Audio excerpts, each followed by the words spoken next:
Police say the suspect told investigators he had a grudge against Abe and shot to kill. Defense Ministry sources say he was a member of the Maritime Self-Defense Force for 3 years until 2005. A video recorded by someone in the audience at the rally shows the attack. A man slowly walks up behind Abe and fires a gun, white smoke filling the air. Abe stops his speech and looks back before the man fires again. Abe then collapses. Police officers from the area and Tokyo were there during the attack, but officials have not provided details on the scale of the security at the time. For more, let's go to NHK World's Terui Takafumi, who's live for us in Nara. Takafumi, the shooting happened right behind you. Yes, we are in front of the train station in Nara, which is usually crowded with shoppers and commuters at this time. But right now, it's crowded with dozens of media crews. They are focusing on the area inside the guardrail that you can see here.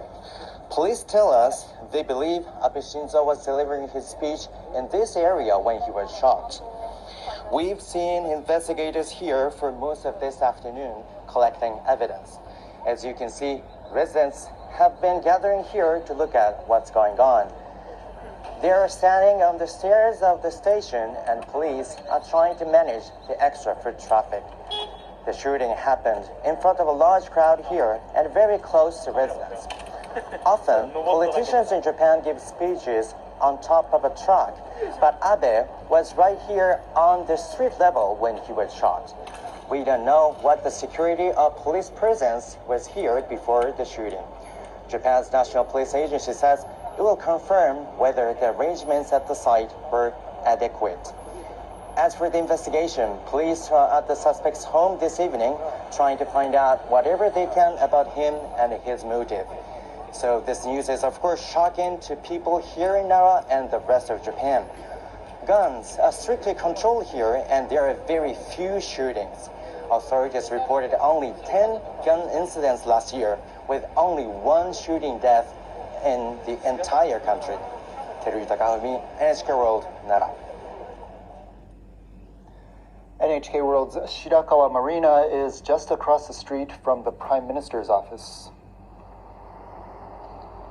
We are in Nagatacho, just outside what is basically the nerve center of Japanese politics. There's a lot of visible security, but it doesn't appear any different from a normal day here at the Prime Minister's office. Senior LDP members have gathered at Kishida Fumio's official residence, including top officials in charge of the party's policy and election strategy. They're expected to be discussing what to do next after the shocking death of their former leader. Even before Abe was confirmed to have passed away, we were hearing from lawmakers condemning the attack as unacceptable violence against the politician. Many said it was unbelievable for this to happen in Japan, where firearms are heavily restricted and shootings are rare. The tragedy comes just before the upper house election on Sunday. Candidates were preparing to make last-minute speeches to voters Friday, but in the wake of shooting, many canceled speeches and rallies.